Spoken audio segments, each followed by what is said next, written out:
janë dhe erdi. Bismillahirrahmanirrahim. Alhamdulillahi rabbil alamin wal aqibatu lil muttaqin wala udwana illa ala adh-dhalimin. Wassalatu wassalamu ala rasulina Muhammad wa ala alihi wa sahbihi ajma'in. Allahun e lartësuar lavdrojmë, i çojmë salavat dhe selam pejgamberit e tij Muhammedit sallallahu alaihi wasallam, familjes së tij, shokëve të tij dhe të gjithë atyre besimtarëve musliman që pasojnë rrugën e tij dhe udhëzohen me udhëzimin e tij deri në ditën e gjykimit. Para se të përgjigjem pyetjes së parashtruar nga ky pyetës, unë do të kisha pas dëshirë të them disa fjalë në lidhje me ëndrat,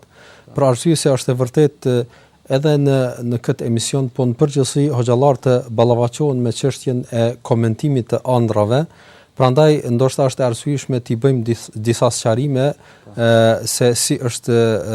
vlerësimi islam në lidhje me ëndrat në përgjithësi dhe komentimin e ëndrave. Themi fillimisht se ëndrat në islam janë të vërtetuara me një fjalë në kuptimin se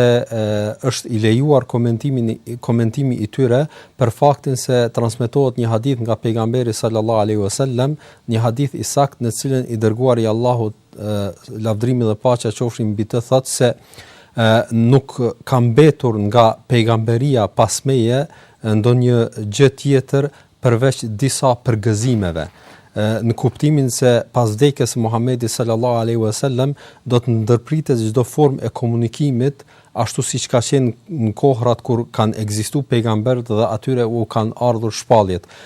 por do të mbesin vetëm disa përgëzime. Kështu ky është komentimi i këtij hadithi të pejgamberit sallallahu alaihi wasallam. Pastaj disa shokë të Muhamedit, lavdrimi dhe paqja qofshin mbi të, e pyetën o i dërguari i Allahut, po cilat janë ato përgëzime, mubashirat që kanë ardhur në hadith? I dërguari i Allahut ka thënë ar-ru'ya saliha, ëndra e mirë të cilën do ta sheh besimtari, do të jetë përgëzim për të, me një fjalë është një lloj paralajmërimi apo një lloj informimi për atë besimtar se është në rrugën e drejtë. Prandaj nga ky hadith kuptojmë se si kjo gjë është e vërtetuar dhe na informon edhe vetë i dërguari i Allahut lavdrimi dhe paqja qofshin mbi të. Pastaj gjithashtu tregohet se në kohën e Muhamedit sallallahu alaihi wasallam një hadith nga Samura se i dërguari i Allahut Muhamedi lavdrimi dhe paqja qofshin mbi të, pasi që e falte namazin e sabahut, rrinte i ulur në xhami, u kthehej do thotë para shokëve të tij, para sahabëve, dhe i pyeste mos ka parë dikush ndonjë ëndër në mbrëmje. Edhe dikush çfarë kishte parë, vinte te i dërguari i Allahut dhe ja tregonte, dhe Muhamedi sallallahu alaihi wasallam ja komentonte domethënien e asaj ëndre.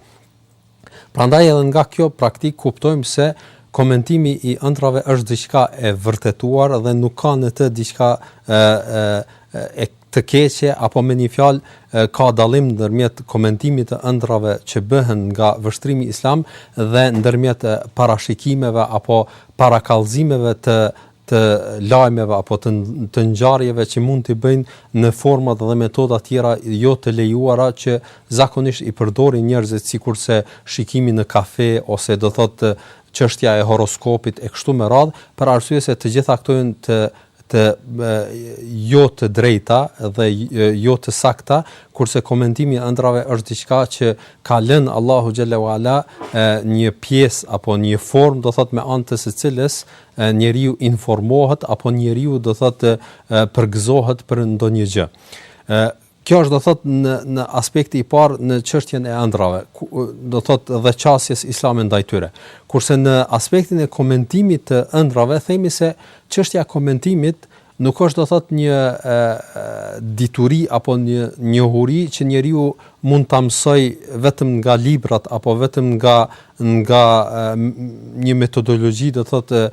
hulumtuese shkencore me anë të cilës njeriu aftësohet për me qenë do thotë komentues i ëndrave. Kjo më shumë është një lloj dhuntie, një lloj begatie me anë të së cilës disa prej njerëzve Allahu xhallahu ala i bën do thotë që ata të kenë prirje në komentimin e ëndrave. Sikurse që ka qenë shembulli i Jusufit alayhis salam, i cili e ka pas këtë prirje dhe ka qenë komentues i ëndrave, krahas që ka qenë pejgamber i Zotit, ashtu siç tregohet edhe në surën Jusuf, ku Jusufi alayhis salatu wasalam thot: "Rabbi qad ataytani min al-mulki wa 'allamtani min ta'wil al-ahadith fatir as-samawati wal-ard", ku po thot Jusufi alayhis salam: "O Zoti im, ti vërtet do thot më dha mu pushtet dhe më mësove komentimin e ëndrave, ti je krijuesi i qiejve dhe i tokës." Pra, themi se kjo është do thot një dhunti, një begati që Allahu xhalla wala i gradon disa njerëz. Pra, nuk është një zotësi e çdo njeriu, madje nuk është zotësi edhe i çdo hoxhe që të ketë aftësinë e komentimit të ëndrave. Prandaj kjo është edhe fakti, edhe arsyeja pse ndoshta në emisione të këtilla apo në takime të këtilla është e pamundur do thotë të komentohen ëndrat, përveç ndoshta ndonjë ëndër që është pak më e qartë e kështu me radh, për arsye se kët nuk e zotron çdo kush, as unë do thotë personalisht nuk e zotroj do thotë kët fush, do thotë aftësinë e komentimit të ëndrave. Prandaj themi se kjo me këtë do thotë shquhen disa njerëz që fatkeqësisht tek ne dhe në rajon në përgjithësi nuk ka edhe aq të shquar do thotë në komentimin e ëndrave, por në botën islame dhe njerëz ka, unë do thot personalisht, individualisht, do thot kam pas raste edhe eksperienca personale me disa njerëz të cilët kam takuar që e zotronin këtë aftësi dhe kishin mundësinë e komentimit të ëndrave. Por se kjo do thot është do thot një veçanti e disa individëve të cilët i bashkojnë do thot edhe aftësinë e dhuntin do thot që Allahu xhalla wala u ka dhënë atyre, por gjithashtu edhe njohuritë sheriatike që i kanë dhe bën një lloj krahasimi ndërmjet këtyre dy gjërave dhe me këtë do thot arrin do thot të bëjnë komentimin e ëndrave.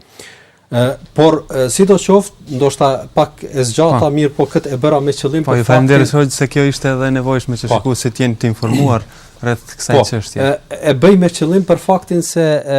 shumë herë neve hoxhallar pyetemi për këtë çështje dhe kemi njerëz që janë do thotë në mes të dy ekstremeve. Njerëz do thotë që ndoshta i tërë preokupimi i tyre janë ëndrat dhe mendojnë se me anë të ëndrave apo pyetjet e shpeshta të tyre rreth ëndrave janë aq të shumta saqë në vend që ata të pyesin do thot për çështjet elementare të jetës së tyre, të fesë së tyre, të praktikës së tyre, i lejnë anash atë dhe i tërë preokupimi i tyre është do thot rreth komentimit të ëndrave. Dhe kjo është do thot njëri ekstrem. Dhe ekstremi tjetër që ndoshta kanë një botkuptim të gabuar ndaj ëndrave se ato do thot të gjitha janë do thot të papranuara e kështu me radh dhe i refuzojnë. Neve themi se ashtu si na ka mësuar pejgamberi sallallahu alaihi wasallam, ëndrat janë 3 lloje. Lloji i parë ëndrave janë këto përgëzimet që i përmenda nga hadithi pejgamberit sallallahu alaihi wasallam, që janë direkt nga Zoti i Madhreshëm dhe këto kërkohet të komentohen dhe janë ëndra të mira dhe në të ka një lloj përgëzimi dhe një lloj nxitje për besimtarin në atë rrugë për cilën është nisur apo është duke e vazhduar. Ky është do thot lloji i parë i ëndrave. Lloji i dytë i ëndrave janë ato ëndra që janë ëndra të këqija, ëndra jo të mira që zakonisht janë prej shejtanit dhe në këtë rast njeriu jo që nuk do duhej të hulumtoj komentimin e këtyre ëndrave, por nuk është e drejtë as ti tregoj ato, por e tëra çfarë nevojitet është që nëse njeriu trishtohet nga një ëndër e keqe dhe zgjohet natën, atëherë ai të kthehet në anën e majtë dhe të pshtyj 3 herë, pastaj të kërkojë mbrojtjen nga ajo ëndër e keqe prej Zotit të Madhreshëm, pastaj të kërkojë mbrojtjen nga Allahu i Madhreshëm ta ruaj nga ajo ëndra dhe nga shejtani i mallkuar dhe me kaq do thotë të përfundoj dhe mos të vazhdoj në hulumtimin e asaj e asesi të kërkoj do thotë ta komentoj atë. Tregohet me një rast një hadith të saktë se një njeri vjen te pejgamberi sallallahu alaihi wasallam dhe i thotë o i dërguar Allahut, e kam parë një ëndër dhe fillon ta tregoj, thotë kam parë në ëndër se më është hequr koka dhe un do thot nga rendja pas kokës sime e cila rrotullohej. Atëherë pejgamberi alsam e ndërpren këtë informim edhe thotë hesht dhe mos informo apo mos shpjego ato ëndra të këqija të cilat mund t'i kesh parë gjatë natës për arsye se ato nuk tregohen. Edhe kjo është do thotë lloji i dytë i ëndrave, dhe lloji i tretë i ëndrave janë ato ëndra që nuk janë as nga do thotë nuk janë paralajmërime prej Zotit plotfuqishëm, po nuk janë as nga shejtani i mallkuar, por janë ëndra që njeriu do thotë mund t'i paramendoj apo mund t'i ndjej në vetveten e tij, dhe kjo është si rezultat i ballafaqimeve apo përjetimeve që ai ka pas gjatë ditës, ndonjë mërzi apo ndonjë rrethan apo ndonjë ngjarje, dhe ajo do thotë t'i ketë mbetur në zemër atij shumë, prandaj në mbrëmje t'i shfaqen do thotë disa pamje, disa ëndra të cilat ndërlidhen me atë që ka parë. Dhe kjo nuk ka kurfar efekti do thotë edhe në komentim, po edhe në ndikim do thotë në përgjithësi. Pra kjo është në përgjithësi në lidhje me ëndrat. Nëse tani kthehemi tek emri Ayan dhe Erdi. Kurse për sa i përket këtyre dy emrave, themi fjala Ayan është fjalë e gjuhës arabe që përdoret si emër, dhe kuptimi i këtij emri është Ayan prej ain, do thotë prej syrit, që nuk kupton shikim, apo kuptimi më i drejtë i Ayan është do thotë pamja shumë e theksuar e një gjëje, apo një pamje shumë e fiksuar e një çështjeje, do thotë këtë e ka kuptim, do thotë diçka shumë e qartë, diçka shumë e vrejtur e kështu me radhë. Kurse emri tjetër Erdi nuk e di do thotë a është do thotë një transkriptim do thotë i qartë, për arsye se në gjuhën arabe nuk përdoret si emër. Erdi ka emër që përdoret wird e kështu me radhë, apo wirde, por emër Erdi nuk e di do thotë që përdoret. Ka mundësi do thotë me qenë do thotë Erda, që përdoret dhe është përcjell do thotë si emër i disa shokëve do thotë sahabiateve nga koha e pejgamberit sallallahu alaihi wasallam, mirë po Erdi nuk e di do thotë që ka emër në këtë formë, me këtë shprehje. Zoti di më së miri. Kalojmë tani tek pyetja e Jehonës, thotë nderuar hoxh, desha të di se në cilën sure të Kuranit duhet të bëjmë hatme.